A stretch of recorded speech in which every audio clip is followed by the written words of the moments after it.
Today must be a great day for the Russo brothers because they are still the only guys out there to make an MCU sequel that's better than the original.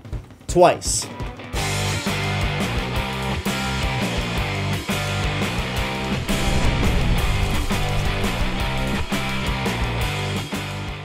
Guardians of the Galaxy Volume 2 is the sequel to 2014's Guardians of the Galaxy. This is the 15th entry in the Marvel Cinematic Universe. Holy fuck. And brings back James Gunn as the director and sole writer this time around. And brings back a lot of the cast from the first movie. Chris Pratt as Star-Lord, aka Peter Quill. Zoe Saldana as Gamora.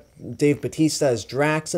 Vin Diesel as Groot. Bradley Cooper as Rocket Raccoon.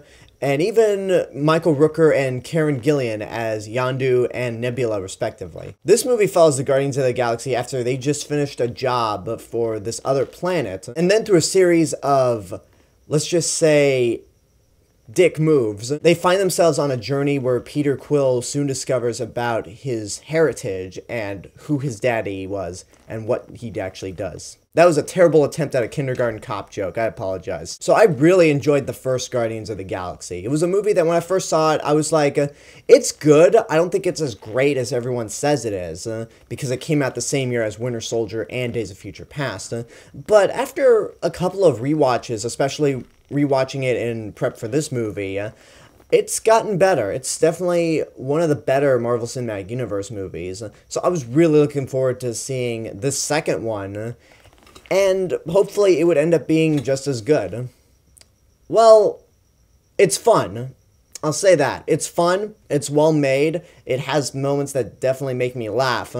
But it's honestly my second to least favorite in the Marvel Cinematic Universe. Let me explain why. So when a sequel comes out, it's usually really hard to top the original. Most sequels come out and end up being not as good as the original. That doesn't necessarily mean they're bad at all. They don't really do anything new to make it stand out from the original movie. And that's pretty much what Guardians of the Galaxy Volume 2 is. It's not bad. A lot of stuff here is done really well. Like I said, it's really funny. The humor that was in the first movie is back here, and I actually think this one's funnier than the first one. There are many moments where I laughed hard, more times than I did in the first Guardians, and a lot of that does have to do with Dave Bautista's Drax the Destroyer.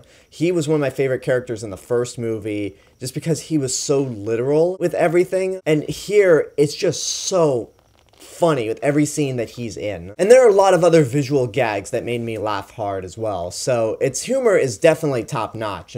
It's also a beautiful looking movie. Like, this is one of the more colorful Marvel Cinematic Universe films out there. I mean, Doctor Strange was incredibly beautiful and really colorful, but I think the colors in this movie just pop a little more. And also there are a lot of character moments in this movie that I found to be really compelling and emotional at times. I actually think this movie might have a little more character development than the first one. It's weird because it's just like with Avengers and then Avengers Age of Ultron, where I think the first one's the better one, but the second one actually has some more bits of character development than the first one did. And a lot of that has to do with the theme of family.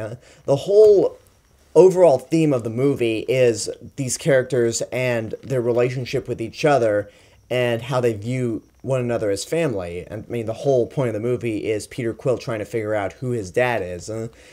And in fact, I'd even go a step further to say that this movie handles the theme of family better than the Fast and the Furious movies ever did. So I do ultimately think that it's a fun movie, and it definitely has things that are good, but it does have a lot of problems. One of the big problems I have with the movie is that there are scenes that feel like the first Guardians of the Galaxy on a loop. Like the opening credit sequence is very similar to the first Guardians of the Galaxy. There are other moments in this movie that feel right out of the first Guardians of the Galaxy. Not on the level of Ghostbusters 2 or Hangover 2, where they literally took the script from the first movie and just kind of tweaked it a bit. Overall, this movie does have a different story, but there are many scenarios that just feel like the first one all over again, even to the point where it's kind of the same beat and tempo in the way it flows.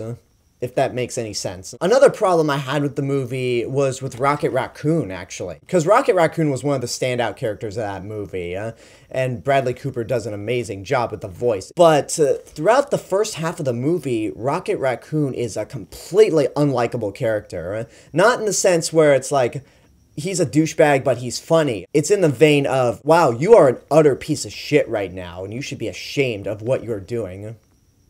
Damn light. But it's more like in the vein of, wow, you are a complete asshole, and not even funny. But as the movie goes on, he does get some redemption, and he goes back to being the Rocket Raccoon that you do remember from the first Guardians of the Galaxy movie, even if he's such a complete shithead in the beginning of the movie. In fact, like, the big conflict is all his fault. I don't know if other people will feel this way, but that's kind of the impression I got when watching this movie. I also feel like it's too long. It runs maybe like 15 minutes longer than the first one, but I don't think the pacing was as good, and there were honestly a few scenes that kind of bored me. Mainly the final battle. While it is visually stunning, I felt a little tired and just kind of wanted the movie to end, which should never happen. It's not a good sign when you're in the big climax of the movie and you're just like, okay, can we wrap it up now? One little nitpick that I have to say is, it's been publicly known that Sylvester Stallone is in this movie,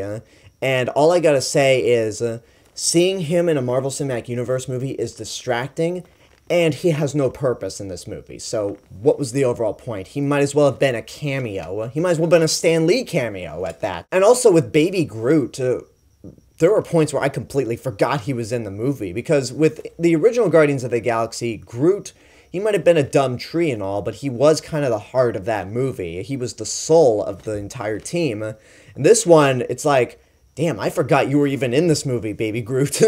So, yeah, again, that's not a good sign. It might have to deal with the fact that there are more characters. Like, they bring back Yondu and Nebula, but they also introduce a new character, Mantis, and also Ego, who's played by Kurt Russell. Kurt Russell is awesome in this movie. He does a good job. I won't say anything else about his character, because that's something that you should just see the movie for to find out about. So, overall, I mean, this is tough to say because it's kind of a disappointment. I liked bits of it. There were points of the movie that I think it improved upon with the first Guardians of the Galaxy. Like I said, some character development's a little better. I love all the scenes with Drax the Destroyer, and even when he's interacting with Mantis. I thought those scenes were really well done. But at points it can feel a little tiring. It is a little too long. There's nothing that really stands out as wow, and especially having seen Logan a couple months ago, this one just doesn't come even close to being like Logan. But they are two completely different movies, so it's not really fair to judge. It's just Logan is the better film. Since I've said that this was my second to least favorite Marvel Cinematic Universe movie, Thor: The Dark World is still the weakest. I'm gonna say it's good, but it's not great. It's definitely a movie that, yeah, you should see in the theater at least once.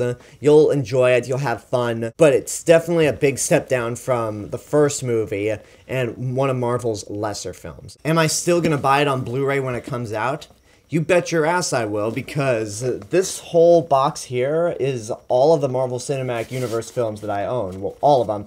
And the first season of Agents of S.H.I.E.L.D. So, given that this is the 15th Marvel Cinematic Universe movie, I have to be a completionist just to have bragging rights that, yes, I own every Marvel Cinematic Universe film. It's just like with the Godzilla movies.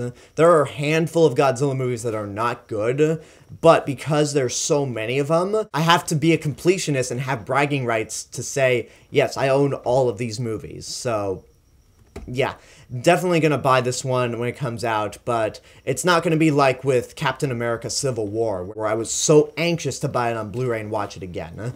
This one, I'll buy it on Blu-ray, watch a few scenes here and there, and then just kind of put it on the shelf until I have to rewatch it to marathon the movies. So that's honestly my stance and my review for Guardians of the Galaxy Volume 2. I hope you enjoyed it. Leave a comment down below and tell me what your thoughts are on this movie, if and when you've seen it. And as always, this is the real Mr. Robinson telling you there's only one.